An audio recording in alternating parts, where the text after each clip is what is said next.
My name is Beatrice Croft, and at 70 years old, I have learned that the most deafening sound in the world is not an explosion, but the silence that follows a shattered dream. I was there that night, you see. A guest at the gala, a silent observer to the rise and fall of an empire, all in the space of a single foolish hour. The Grand Majestic Hotel ballroom was a cathedral of ambition. Crystal chandeliers cast a honeyed glow on the faces of the powerful, investors, politicians, the press. The air itself seemed to vibrate with the clinking of champagne flutes and the murmur of million-dollar deals.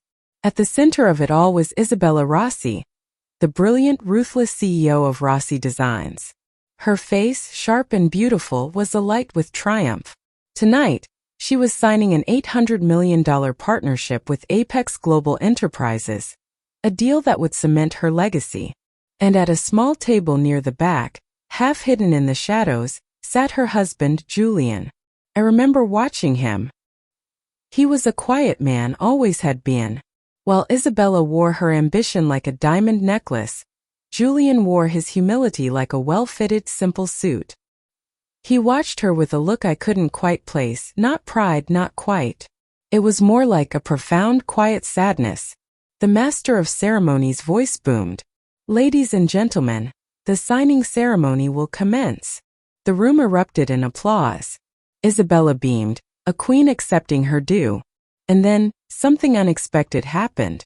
Julian Rossi stood. He walked toward his wife, a single glass of champagne in his hand. He moved through the crowd of tuxedos and gowns like a ghost. He reached her side. The cameras were still flashing. "Isabella," he said, his voice so soft I had to lean forward to hear. "I'm so proud of you. You've earned this." Isabella's brilliant smile tightened at the edges. "Julian," she hissed, her voice a low, venomous whisper meant only for him, but which carried in the sudden hush. "What are you doing? This is a corporate event. Save your sentiments for home." "I just wanted to stand with you for a moment," he said, his gaze steady. "To share this with you." A brittle, mocking laugh escaped her lips. It was a sound that made my old heart ache. "Stand with me? You can barely stand on your own 2 feet. You're unworthy to be in my elite circle, Julian. You always have been."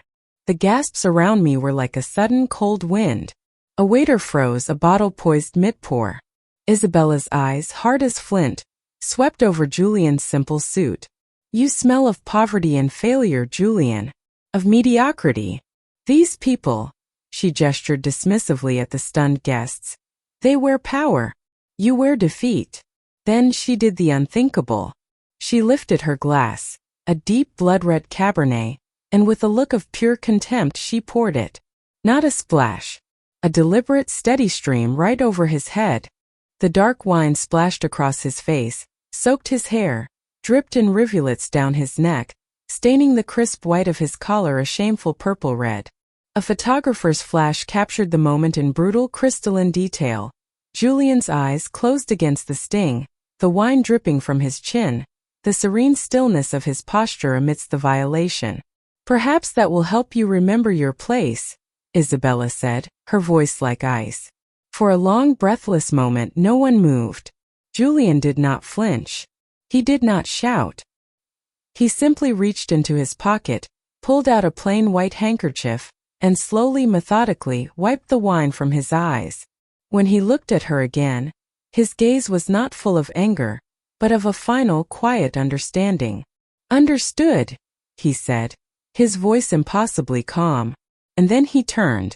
He walked away through the parted crowd, his footsteps the only sound in the mortified silence. He didn't look back. The grand ballroom doors swung shut behind him, and the spell was broken. Isabella, her chest heaving with adrenaline, tossed the empty glass onto a passing tray. "Let's continue," she announced, a forced laugh tearing from her throat. "My husband has never been able to handle success." But as she turned back to her adoring public, to the contract that awaited her signature, I saw it. A tiny crack in her flawless armor. A flicker of unease. She had no idea that the man she had just humiliated owned the very ground upon which her kingdom was built. And she had just ignited the fuse that would blow it all to smithereens. From my seat, I watched the rest of the tragedy unfold. The show, as they say, had to go on. Isabella plastered her smile back on, a ghastly mockery of her earlier radiance. The host, flustered and pale, tried to recapture the evening's magic. "Ladies and gentlemen," he stammered.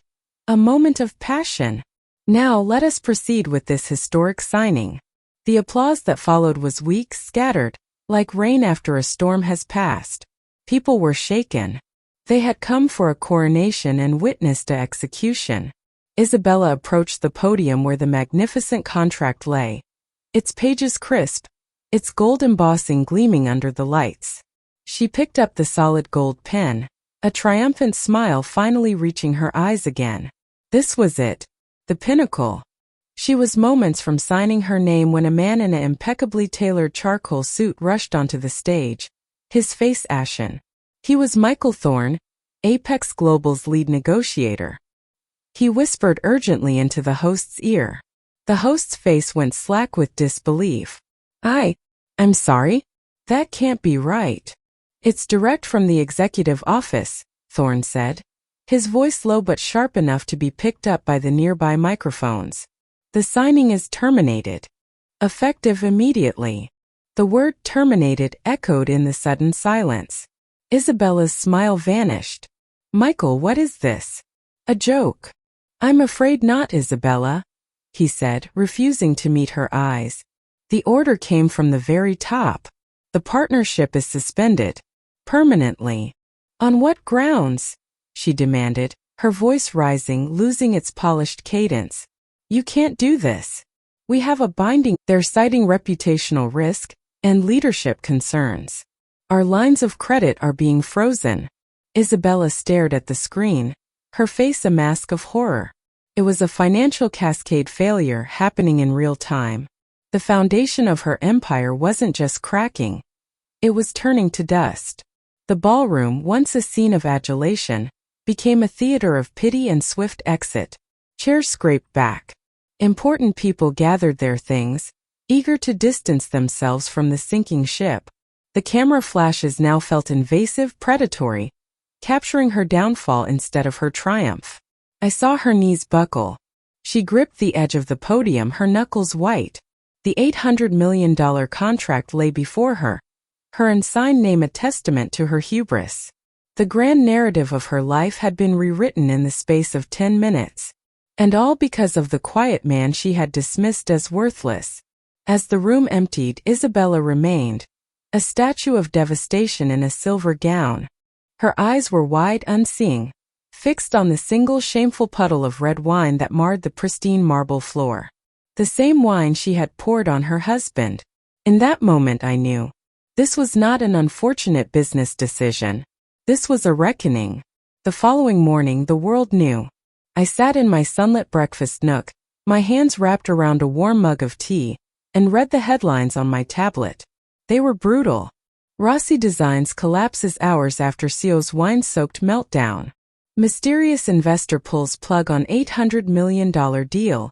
Isabella Rossi's empire crumbles. Humiliated husband at center of billion-dollar blow-up. There were videos, of course. The clip of Isabella pouring the wine had gone viral. It was played on a loop on every financial and entertainment news channel, dissected, analyzed, and mocked. My phone rang.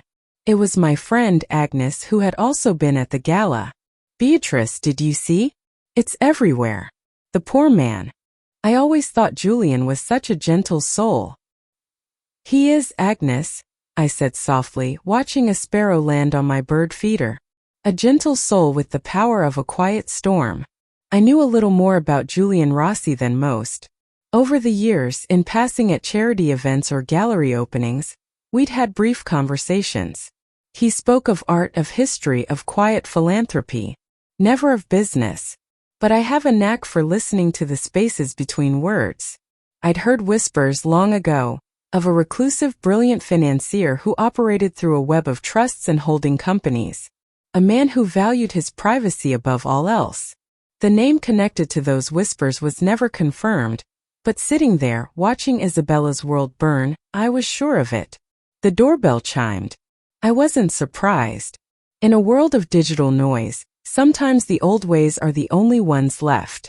I opened the door to find Isabella Rossi standing on my porch. The transformation was shocking. The formidable CEO was gone. In her place stood a hollowed-out woman. Her famous silver blonde hair was lank and unwashed. She wore yesterday's clothes, the elegant silver gown now wrinkled and stained, a stark contrast to the simple, peaceful street behind her. Her eyes were red, raw, and swollen. Beatrice, she whispered, her voice raspy. I didn't know where else to go. I stepped aside. Come in, child. She stumbled into my living room, a lost soul seeking harbor in a storm she had created. She didn't sit. She stood, wringing her hands, her body trembling with a seismic shock that hadn't yet subsided. It's all gone, Beatrice, she choked out. The deal, the investors, the board has forced me to step down. My company, my life's work. It's just gone. I gestured to the armchair by the fireplace. She collapsed into it as if her strings had been cut. I don't understand, she sobbed, burying her face in her hands. It was a mistake, a moment of madness. I was stressed, the pressure. I said things I didn't mean. How can they destroy me for one mistake? I poured her a glass of water from the pitcher on the side table and handed it to her. She took it with trembling hands but didn't drink. It wasn't the mistake that destroyed you, Isabella, I said, my voice gentle but firm. It was the truth it revealed. She looked up, confusion and anger warring in her tear-streaked face. What truth? The truth of what you really thought of the man who loved you. The world saw that truth. And the man who held the strings of your world saw it too. She stared at me, a dawning horror in her eyes. Julian? What does he have to do with this? He's nothing. I almost smiled at the tragic irony. Is he? Have you ever wondered, my dear, who the principal investor was in Veritas Capital? Or who the silent majority shareholder is in Apex Global Enterprises? The color drained from her face completely. What are you saying?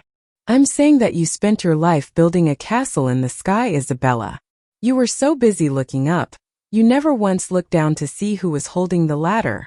The glass of water slipped from her fingers and shattered on the hardwood floor. But Isabella didn't even notice.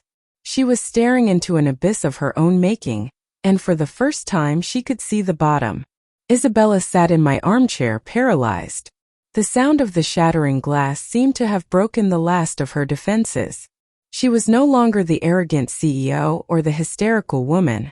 She was a prisoner in the dock, awaiting a verdict she already knew. It can't be, she whispered, the words a mere breath. Julian, he's just Julian. He reads books. He tends the garden. He doesn't have that kind of power. The most powerful men I've known, I said, sitting opposite her, never felt the need to prove it. They built empires for the challenge, not for the applause. Your husband, my dear, is one of those men. I told her what I had pieced together over the years. The anonymous donations to museums that matched Julian's passions. The acquisition of failing companies by a mysterious holding company, only for them to be quietly turned around and restored. The way certain powerful men in the city always treated Julian with a deference that went beyond polite respect for a CEO's spouse. The quiet storm, Agnes called him. I murmured. A perfect description. You were the lightning, Isabella. Loud, brilliant, and destructive. But he was the storm front, vast, powerful, and inescapable. And you never saw him coming. A terrible, gut-wrenching sob tore from her throat. I have to see him. I have to explain. Explain what? I asked, not unkindly. That you're sorry you got caught? That you're sorry you lost your money? Or are you sorry for what you did to him? She had no answer. The silence in my cozy living room was heavier than any that had filled the grand ballroom. Driven by a desperation I could almost pity, she stood up. I have to go. I have to talk to him. I didn't try to stop her. Some lessons can only be learned by facing the consequences head-on. I simply watched her go, a broken woman in a stained gown, heading out to meet the storm she had provoked. She drove to the home they shared, a magnificent modern estate she had chosen for its prestige. She found Julian there, not in the grand living room but in the library, his sanctuary. He was standing by the window, looking out at the garden he had planted with his own hands. He had changed into simple, clean clothes. He looked peaceful. "Julian," Isabella breathed from the doorway. He turned. His face showed no surprise, no anger. It was a calm, impenetrable mask. "It was you," she said, her voice trembling. "You did this." He nodded once. "I terminated the contract. I withdrew the funding." "Why?" The word was a plea. "You told me in front of 200 witnesses that I was unworthy, that I smelled of poverty and failure." He said it not with bitterness, but with a simple, devastating finality. Apex Global does not partner with people who hold such poor judgment of character, and I do not fund people who humiliate their partners. Tears streamed down her face. "Julian, I didn't know. I didn't know it was you. If I had known—" "That's the point, Isabella," he interrupted, his voice rising for the first time, sharp with a pain he had kept buried. "You never saw me. You never cared to know. You were so consumed with your own reflection, you never once looked at mine. The money, the connections, the investors who miraculously appeared whenever you were in trouble. Did you ever stop to think it was all me? That I built your company from the ground up, from the shadows, because I believed in you? Because I loved you?"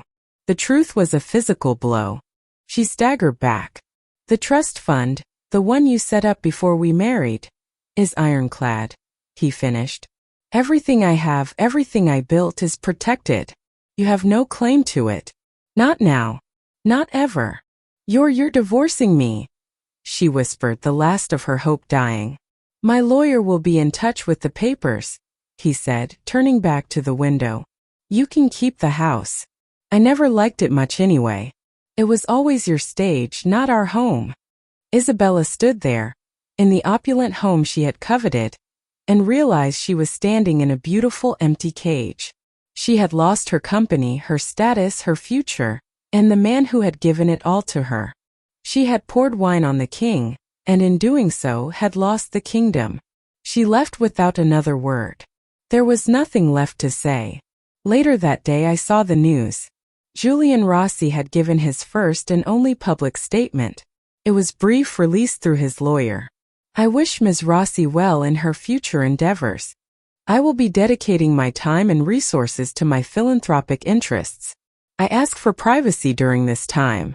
And just like that, the quiet storm receded, leaving behind a city in awe and a broken queen to survey the ruins of her reign.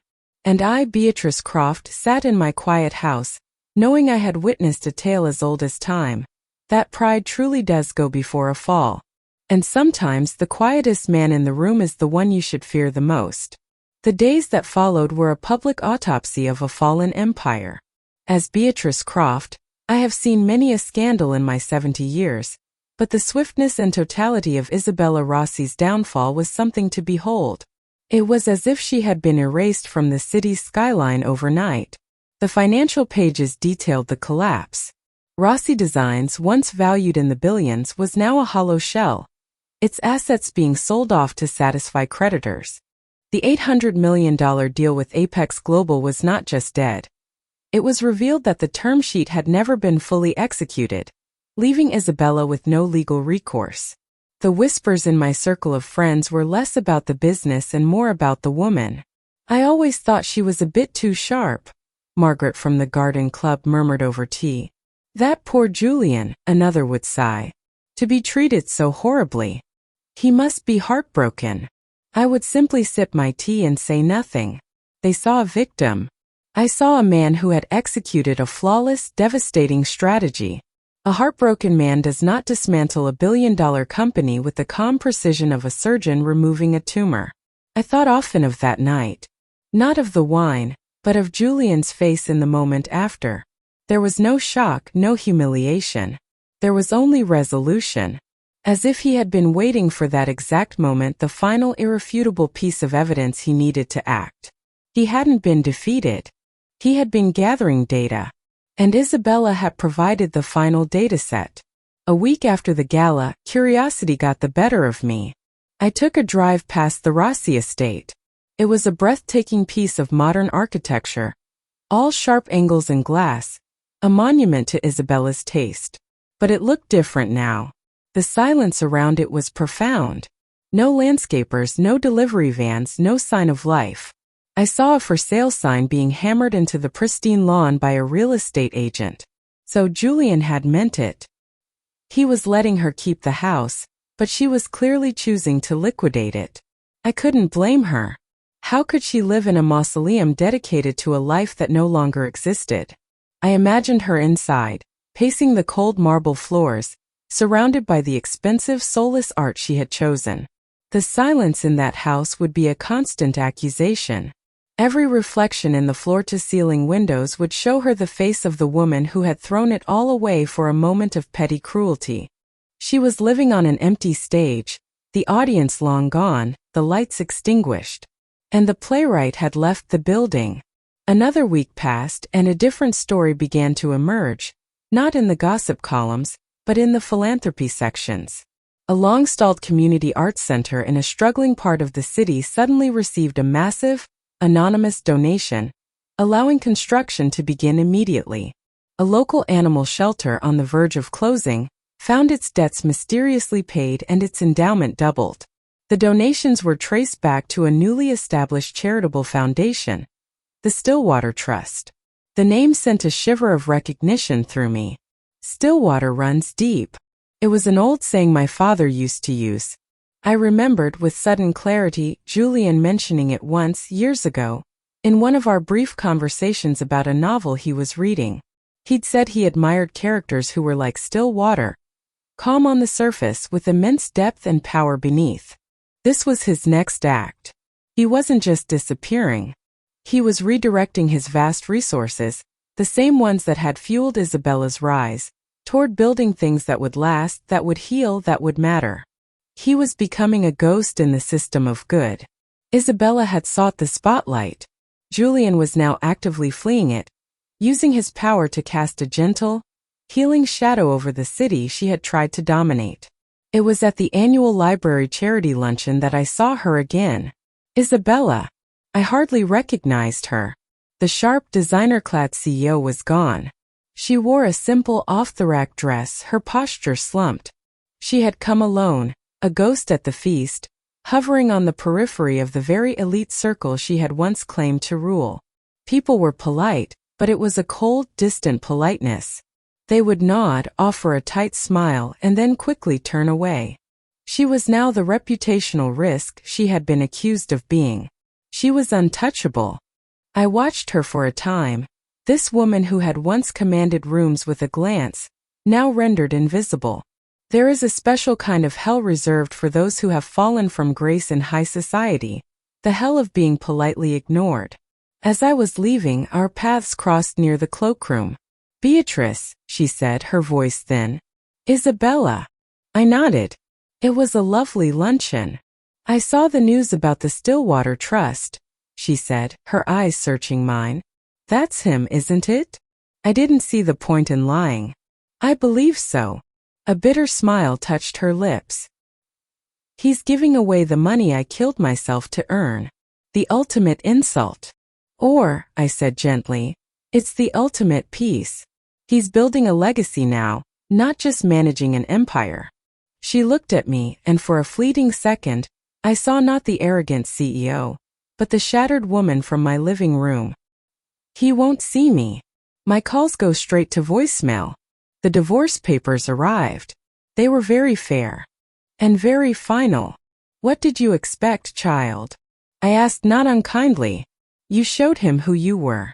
He believed you." She had no answer. She simply pulled her coat tighter around her and walked out into the afternoon, a solitary figure swallowed by the city. A month after the luncheon, on a crisp, beautiful autumn day, I decided to visit the botanical gardens. It was my favorite place to think. As I walked along the path toward the Japanese meditation garden, a familiar solitary figure caught my eye. It was Julian. He was not in a suit, but in simple, sturdy trousers and a work shirt, his sleeves rolled up. He was on his knees, not in prayer, but in the soil, carefully tending to a newly planted sapling with the head gardener, an old friend of mine named Arthur. They were laughing about something, the easy, comfortable laugh of shared labor. I paused, not wanting to intrude. This was not the humiliated husband or the ruthless billionaire. This was a man at peace. This was the real Julian Rossi, the one Isabella had never bothered to know. Arthur saw me and waved. Julian turned, and for a moment our eyes met. There was no embarrassment, no desire to hide. He simply smiled, a genuine, quiet smile, and gave a small, respectful nod. I nodded back and continued on my walk, a profound sense of rightness settling over me. The storm had not destroyed him. It had cleared the air, allowing him to return to the earth, to the simple, honest work he clearly loved. He wasn't hiding. He was finally fully living. The seasons turned. Winter came, and with it the finalization of the divorce. The sale of the modern estate was covered briefly in the real estate section. Isabella had purchased a small, anonymous condominium in a nondescript part of the city. I heard through the grapevine that she had tried to start a consulting firm, leveraging her experience. It failed to attract a single client of note. Her name was Poison. The woman who had built her brand on her impeccable reputation had discovered that reputation is a fragile thing, and once shattered, it can never be fully restored. She had reaped the bitter harvest of her actions. The money from the house sale would keep her comfortable, but it was a life of quiet desperation, a life of anonymity after a lifetime of seeking the spotlight. She had wanted to be a queen, but her cruelty had revealed she was unfit to rule, even her own life. Spring arrived, and the work of the Stillwater Trust became more and more visible. It wasn't just about large donations. It funded music programs in underfunded schools, provided grants for single mothers to go back to college, and restored historic parks. Every project was thoughtful, sustainable, and bore the mark of a mind that cared for the details, for the human impact.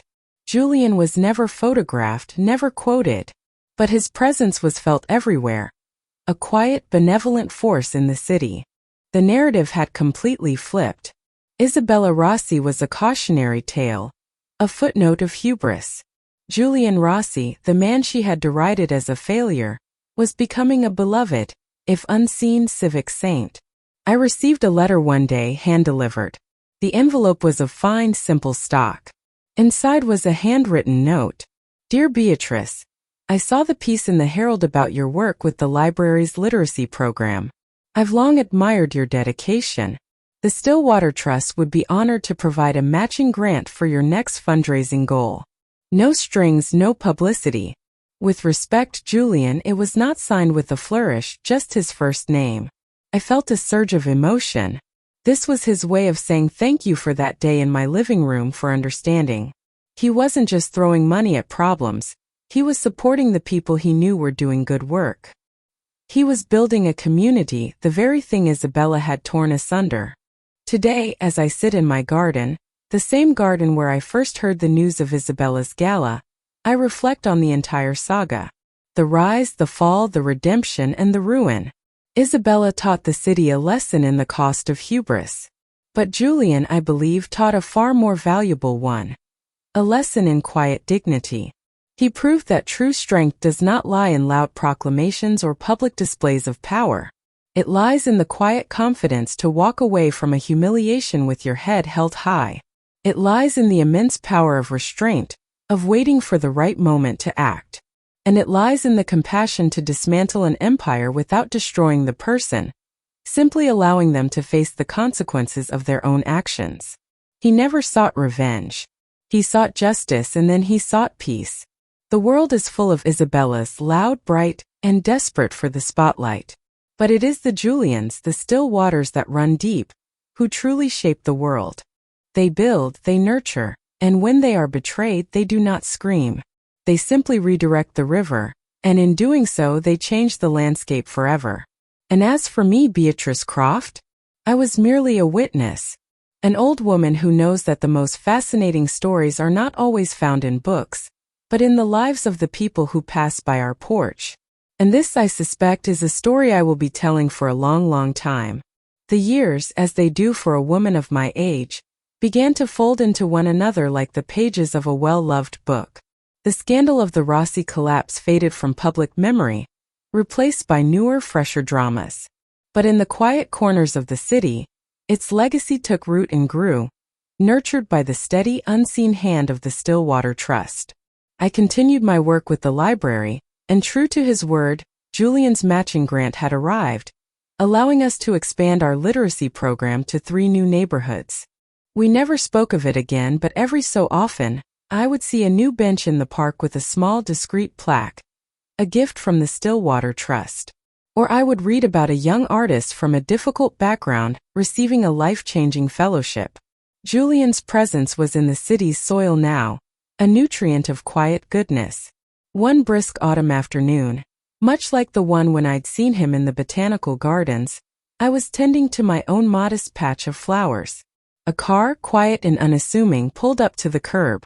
The door opened and Julian Rossi stepped out. He looked older, of course. There were more lines around his eyes, but they were the kind etched by laughter and sun, not stress. He still carried that same air of profound calm. "Beatrice," he said, walking up the path.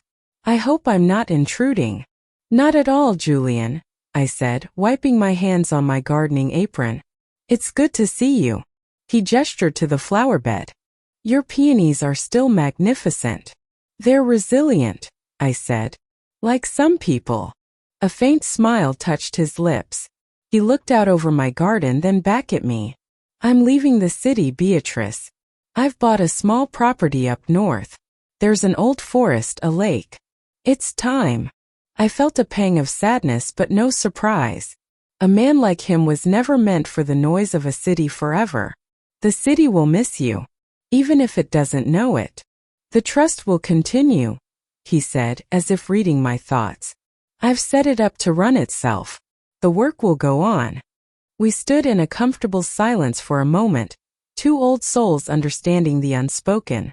"I saw Isabella last week," he said, his tone neutral, factual. "From a distance. She was at a coffee shop. She was with someone laughing. She looked content." I nodded. The last I'd heard, Isabella had eventually moved to a smaller city, started a small interior design business. Not the global empire she'd once dreamed of, but a quiet, sustainable living. She had, it seemed, found a kind of peace in her own scaled-down world. The fire had burned out, leaving behind embers that could provide warmth, not destruction.